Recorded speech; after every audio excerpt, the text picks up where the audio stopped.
It's time for the Trading Stocks Made Easy podcast. Each week, Trading Stocks Made Easy demystifies stock trading and investing so you can profit big. And now, here's the host of Trading Stocks Made Easy, the wealthy investor, Tyrone Jackson. Yes! Do you hear that sound? We are at episode 200 of the Trading Stocks Made Easy. I'm Tyrone Jackson, wealthy investor. Thank you for spending this time with me, and I know some of you have listened to all 200 episodes. People kept saying to me, you gotta do something big for episode 200. Who are you gonna bring back? Some of your favorite guests? Are you gonna reveal your favorite secrets in the stock market? Are you gonna talk about Apple stock? The answer is no. What I decided to do was just bring it down and spend time with you. Those of you who've been listening to this show for the last 4+ years. First of all, 200 episodes of a podcast is a big deal. 200 episodes of anything in media is a big deal. So I want to start by saying thank you for listening to Trading Stocks Made Easy all of this time. And you've listened through the ups and downs. You've listened through markets that were just blazingly bullish, and you've listened through markets that were pulling back. You've heard students, people who've been in the program for over 10 years, as well as people who are super excited and learning how to trade, lost a lot of money, gained it back, but were willing to be disciplined through it all. That, my friend, is the reality of trading your own money in the stock market. When I first learned how to podcast, I was really concerned about how to make the shows entertaining, informative, and interesting for the listening audience. We have certainly achieved that over the last 4 years, and once again, I want to thank you. So today, I thought rather than some big production of a show, I would just share with you a little bit more of my story as the wealthy investor.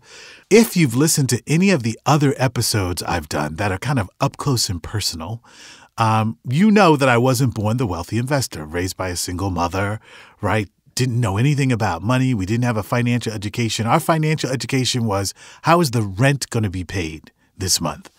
Today, many years later, I have a lifestyle that some people think is lavish, some people envy, and some people are jealous of. Regardless of what comes my way, I have earned the lifestyle that I have today. So I'll start there with the life that I have today. Today, I spend most of my time in Los Angeles, and then I spend 10 days out of the month at my home in upstate New York. Now, both communities where I live, Malibu in Los Angeles, and the community where I live in upstate New York, very upscale, exclusive. There's a lot of gluten-free products, right? That's how you know you live in the expensive neighborhood. There's no gluten-free, right? When you grow up in a poor neighborhood, it's like, hey, you want the pizza at the pizza shop? That's it. We don't have a lot of choices. Coke or Pepsi, right? If you've been following me on Instagram and Facebook, you know that at one point I was in a private jet club, which was really great. And I have all those things that everybody has, private car services and custom suits and watches and all of that. And where did it all come from? Well, it came from the profits that I make and earn continuously in the stock market. Whether markets are up, down, or staying the same, it doesn't matter to me as long as I'm able to sell covered calls, set up bear call spreads, collect dividends, then I know that I'm okay. Now, if you've been listening to the show for a while, you know I always talk to you about your wealth, the idea of wealth, residual income. It starts out as ideas and thoughts in your mind first, right? And then when you can make a plan around that, and that plan becomes real, then you simply are redesigning or designing the next phase of your life. Now, once upon a time, I was actually married.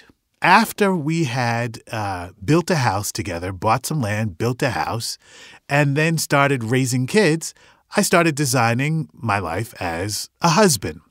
When our marriage ended, which, as I've mentioned before, was devastating, I said, I'll tell you what, if you really are the wealthy investor, then why don't you go out and earn 2, 3, or 4 times as much as you were earning when you were married, if this is truly all about your consciousness. And that's what I did.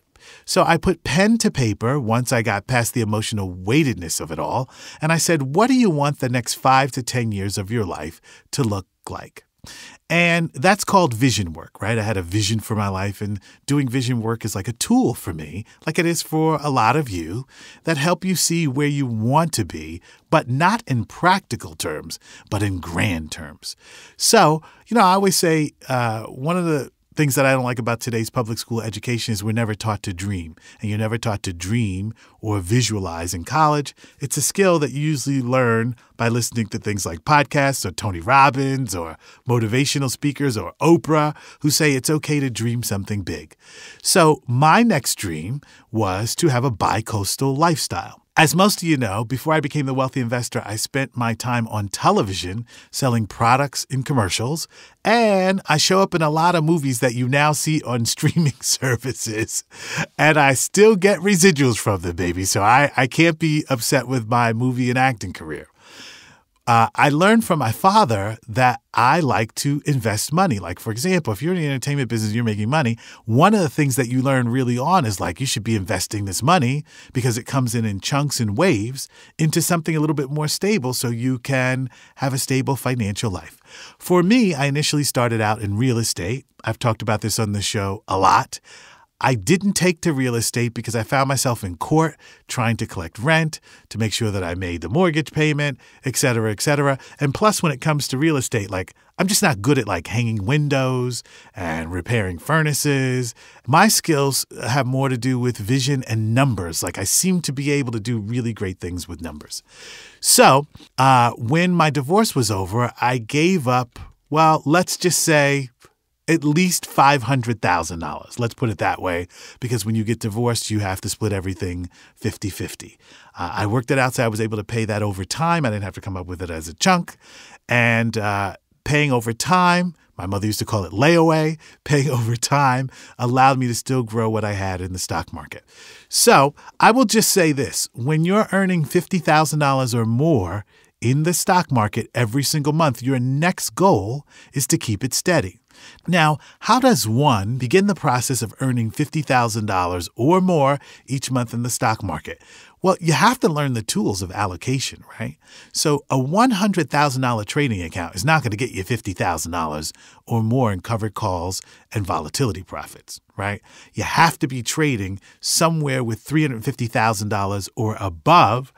And you have to have at least a third of your money invested in Dow stocks. If the market ever pulls back, guess what? Your whole portfolio doesn't go kaput, right? So allocation is a really important part of that. And then you want to be choosing stocks, of course, that have strong top-line revenue growth and that Wall Street likes. The other way to get to $50,000 or more in the stock market is you have to be a really good volatility trader. So if you've ever back-tested a stock to see if it's moving $2 to $5 a day, that process, once you find stocks that fit that profile, it's not hard to buy a stock, sell it on a $1 uptick, come back, wash, rinse, and repeat, and do that multiple times in a week. Does that make sense? Okay. So if $50,000 was my goal, then I knew the system that would get me there, and it was just a matter of staying focused and doing the same thing over and over and over again. I want to point out one other thing here because I talk about this a lot in my live classes, and I realize I don't mention it a lot in the podcast. So much of trading success is discipline, right? So when you're earning $5,000 a month, let's say, you have to be willing to take that $5,000 a month and, as you know by now, build a position on a long-term dividend-paying stock. So you have to be willing to not take some of your money out of your account and reinvest it so that you pay down your margin, have more long-term assets, and keep doing the same thing over and over and over again. So I knew the system that I had created for wealth building, and I knew that it worked. The only question was, as I hit my target goal amounts on a monthly basis in a bull market, what was my next target? Okay? So when I hit $10,000 a month, right, as a trader, my next target was 15. I didn't go from 10 to 20 right away. Why? Because you want to get used to making $15,000 a month. Now, $15,000 a month every 10 months, $150,000, not bad for something that you love. Okay. The advantage that I had at the same time was I also had a business, and that business was teaching people how to trade. And, there's a wonderful saying that says teachers always teach what they need to learn most. Teaching makes me a better trader because I am always looking for new patterns and trends. So when I can steadily get to $15,000 a month, I knew I was home free, right? Because there are people who have jobs that don't make $150,000 every 10 months. So I was doing something statistically that was not normal or above what most people were achieving. So then to set a goal for 20, 25, 30, 45, 50,000, well, once you're doing those numbers consistently, you know how many shares you could be trading, and you know if you went from 30% allocation in Dow stocks and you sold those stocks off and you went to 10% allocation in Dow stocks, let's say in the month of June, it was easy to see that your monthly income from covered call writing was going to jump. Now, some of you may be a little bit lost here, but if you've been trading in this style, that's how you grow your funds, right? In a bull market, you have to be willing to reallocate every 6 months, stop holding as much stock, trading more stocks, and your profits will magically go up. So it was this reallocation process that I was able to use once every 6 months.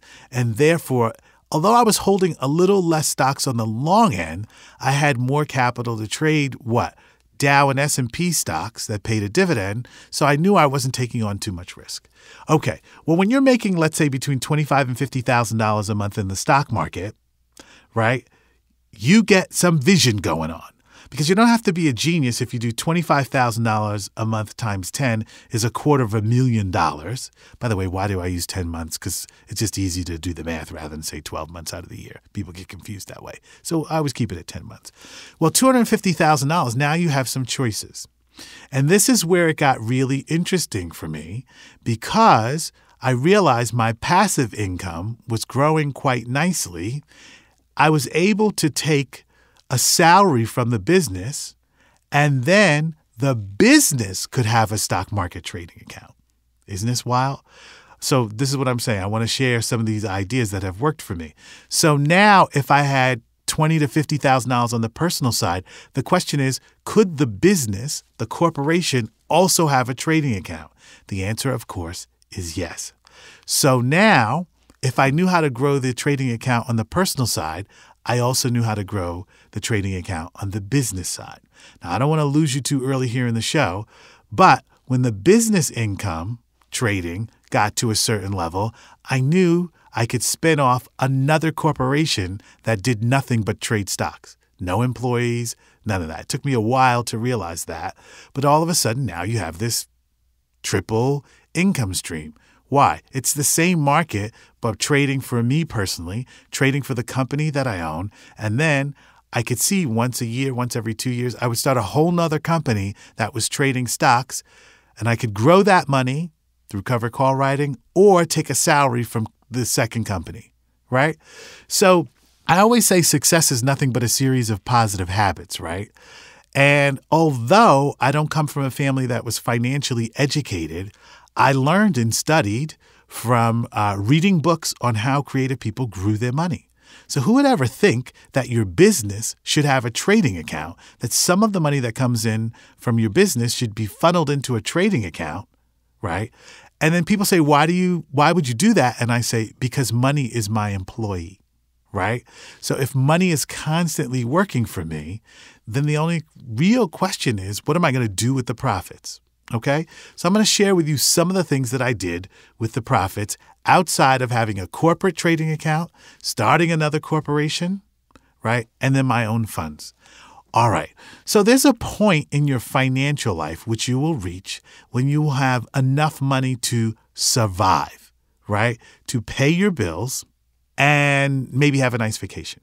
Okay, but who wants to survive their whole life? Don't you really want to thrive?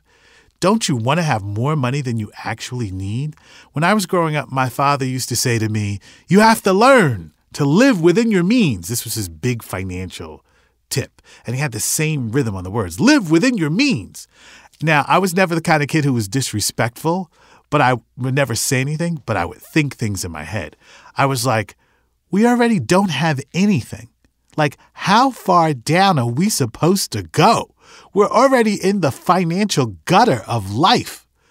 So how do you live below that? And when I started building a wealth building consciousness, I kind of edited that statement from my father. Instead of living within your means, what would happen if we tripled our means? What would happen if we doubled our means? In other words, if we had a household income of, let's say, $35,000 when I was growing up, why don't we shoot for $150,000 and live as if we had $35,000 or $50,000 worth of income? So although my father meant well, he was a little off on that one. And I discovered earlier, it's fine to live within your means. Just make $1 million and live as if you're making $50,000. You'll be fine, right? Okay. So once I discovered how corporate trading would work, I'll call it corporate trading, then I thought, what is the next thing that I want to do? And the next thing that I wanted to do was diversify just a little bit through real estate. Hey, I know I'm not really a real estate guy, but real estate does well over time. What if I could use some of my stock market income to buy a piece of real estate, rent it out to someone else, take their money to pay off the mortgage, but take a portion of the stock market income to accelerate the payoff of the mortgage? So let's say I had a property where the mortgage was $1,000 a month. That included taxes, interest, et cetera, et cetera. I could take $500 a month from my trading account. Now, if my tenant was paying me $1,000 per month, I didn't have any positive cash flow, right? But that was fine with me because I knew I can get an extra $500 a month and do what? Overpay the mortgage. So that meant that I was making an extra $5,000 every 10 months in principal payment. That mortgage balance was coming down rapidly, as close to zero as I can possibly get it.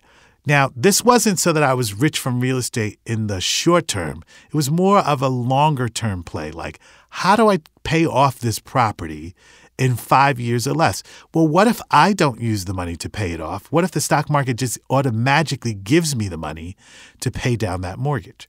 Well, see, then you can calculate when you would own that property free and clear. That was the thought. Now, I have to tell you, I never got to pay off that property. I still own that building to this day, but that building is now worth 3 times what I paid for it.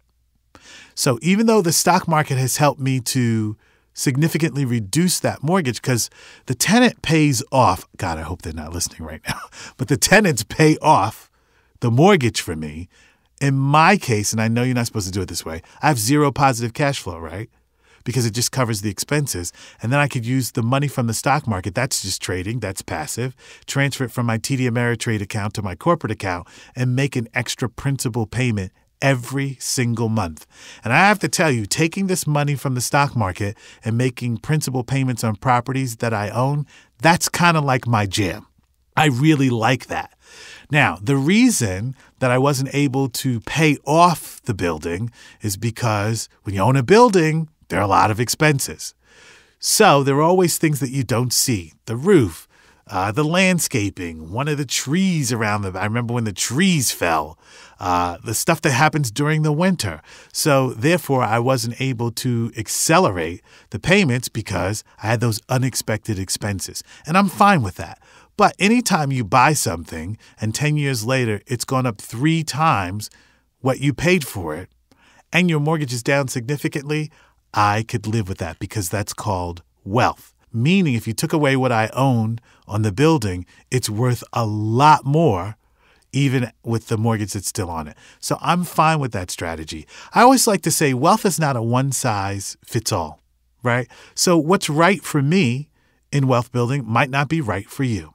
So I use those stock market payments to overpay the mortgage to build up more principal. If you know anything about mortgage payments, when you knock out principal payments every month, a greater portion of your next mortgage payment goes to principal. So there's kind of like this accelerating effect. And I've always liked that, okay? Because slow and steady wins the race. Now, what else could I do with that excess income that was coming from the stock market every single month? Well, this was a big one for me, okay? This is a big one. I realized I could buy another business. I could use $25,000 or $50,000 a month and go and buy a business. In other words, if I were really into the bakery business, I can go to someone who wants to sell their bakery. They're motivated. They want to get out. And I go, hey, I'll give you $50,000 now, and I'll give you $10,000 a month for the next 12 months. Would you be willing to accept that payment program? And that is a form of leverage, right? In effect, if I gave someone $50,000, $10,000 a month for 12 months, I bought the bakery for $150,000. Right? Do you see the math there? Right. As long as that person is willing to take a payment plan, why did I want them to take a payment plan? Because the stock market was giving me the money to pay them off, combined with the sales from the business. That's called leverage. How did I learn that? I learned that because that's how some companies are bought and sold on Wall Street. So when you're not just looking at how much money I'm actually going to make from the stock market every month, greed, and you start looking at how deals get done, I realized I could be a deal maker using leverage. As long as that party didn't necessarily have to have all of the cash up front, I knew I had this money coming in from the stock market. Therefore, the stock market was paying for that business for me every single month. Do you get it? Well, instead of buying a bakery, I bought a recording studio in Hollywood. Why? Because I knew I was going to be making online content, and I had a place to produce that online content for free in between how the studio actually made its money, which is doing voiceovers for radio and TV commercials. And since I came from that business, it all made sense to me. You see, when you go about the business of getting a financial education and you mix a little creativity with your residual income stream, anything and everything is possible. Episode 200, back in a moment. Want to increase your stock market trading profits? Then you need to start your monthly membership to WITradeschool.com right now. Don't understand how to write covered calls for monthly income? No problem. Simply review Tyrone's latest stock trades in our video library as many times as you need. WITradeschool.com is all about helping you get the financial education you need to earn money in the stock market and change your financial life. Tyrone Jackson, the wealthy investor, has helped his students earn thousands of dollars per month trading stocks online from home. These are people just like you. So what are you waiting for? Follow Tyrone Jackson's red-hot stock trades and investment strategies today. Don't wait. Start your monthly membership at WITradeschool.com right now. Hey, it's Tyrone Jackson, Wealthy Investor again, and I just wanted to remind you that if you enjoy listening to the Trading Stocks Made Easy podcast, be sure to share it with your friends all across social media, including Facebook, Instagram, and Twitter. If you enjoy hearing about success principles that inspire you, as well as interviews with some of my most successful students, I want to remind you it's right here at the Trading Stocks Made Easy podcast, wherever you get your podcast. And make sure you download as much free material as you want at thewealthyinvestor.net. I'll see you there. Episode 200. All right, we'll stop with the fireworks now. We'll stop. We get it. It's episode 200. It's a milestone in wealthy investor history. And you are celebrating this with me right now, and I thank you for it. Okay, so sharing a little bit more of my journey. I can use money from the stock market. You can use money from the stock market to pay down a piece of real estate at an accelerated rate. You can also use money from the stock market to buy businesses so long as you creatively understand how to use leverage. Now, I want to talk to you about ego here for a second. When you start using leverage or start using money from the market to buy other businesses, the first thing that is going to happen is your ego, like a balloon, is going to start to blow up.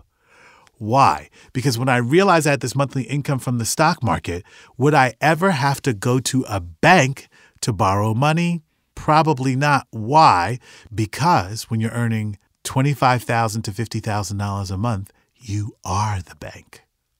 You can start to finance things. I must be some sort of incredible wizard. Yes and no. Because when you start earning over six figures in the stock market, if you let your ego get the best of you, you're going to choose bad stocks. You're going to feel like the one who rules the roost and rules the stock market universe.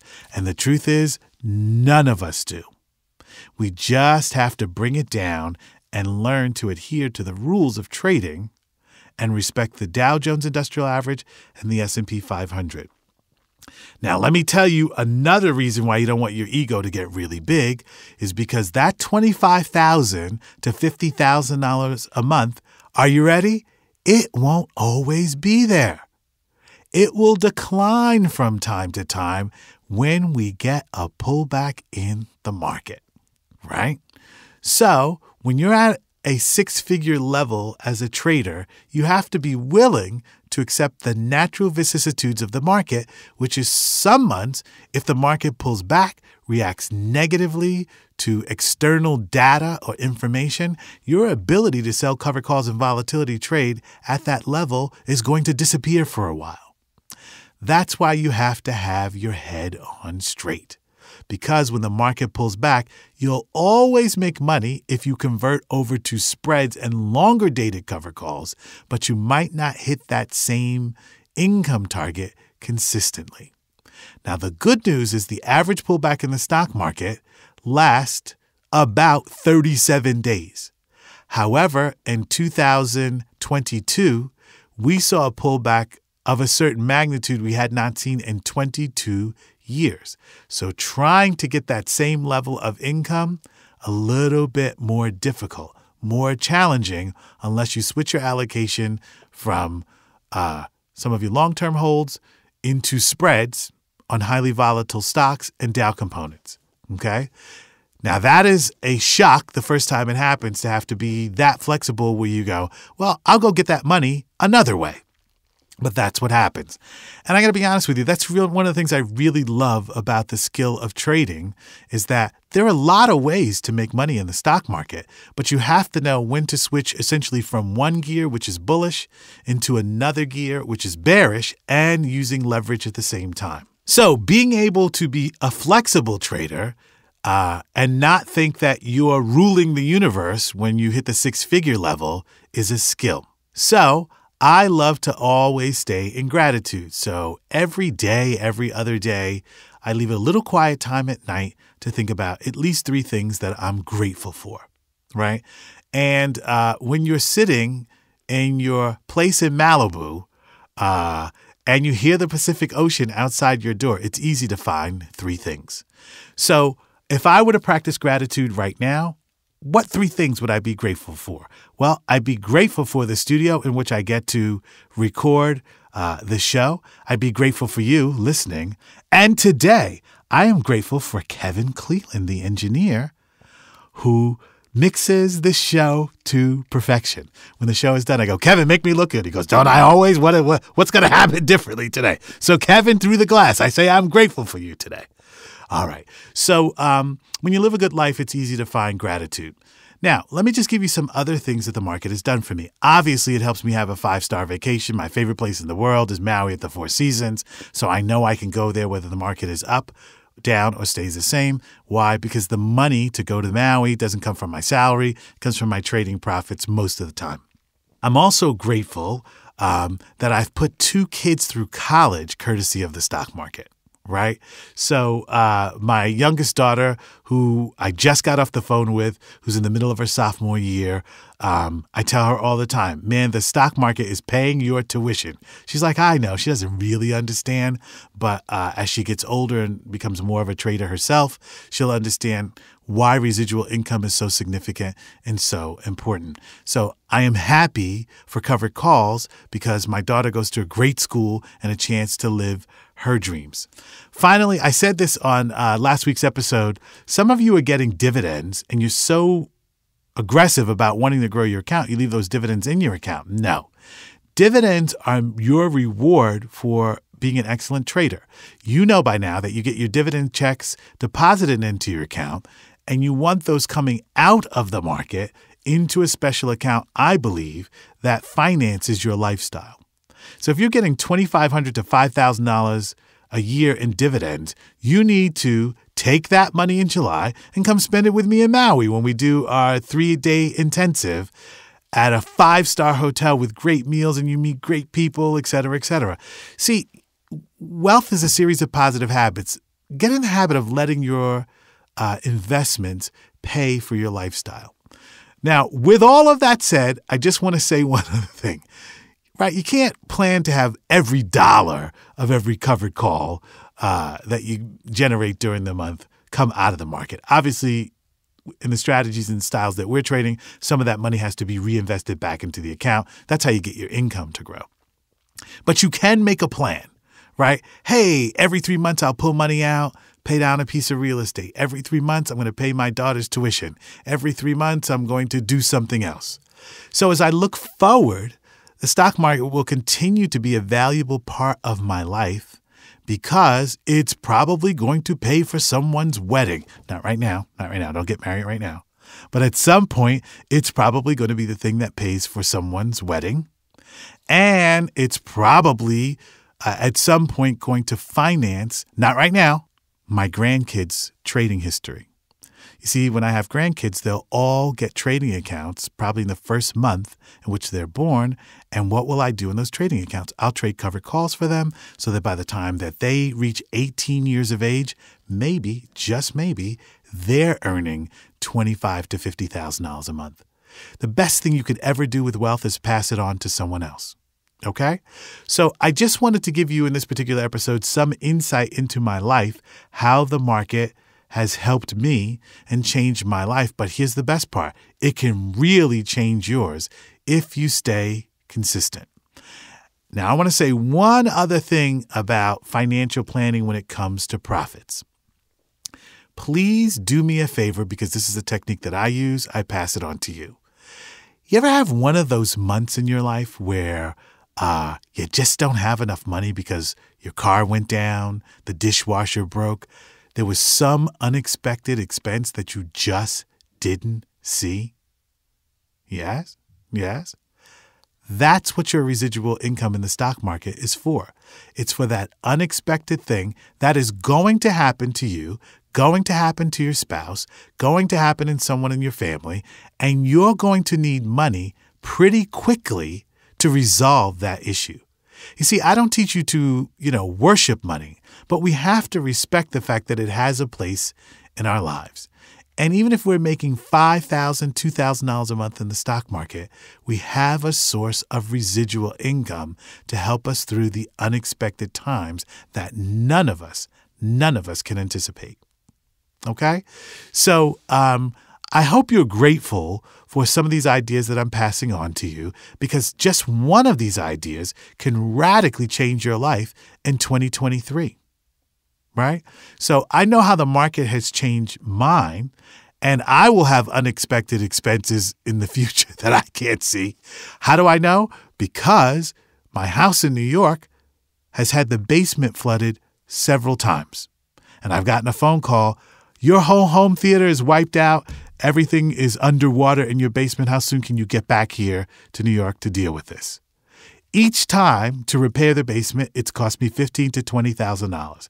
Did I call my insurance company? No. I was able to go straight to my brokerage account, pay the crew to clean it up, dry it out, put up the new drywall, and I had the new home theater up and running in 60 days or less. And it probably would have been sooner. It's just that I had to get back to LA to do something else that was making me happy.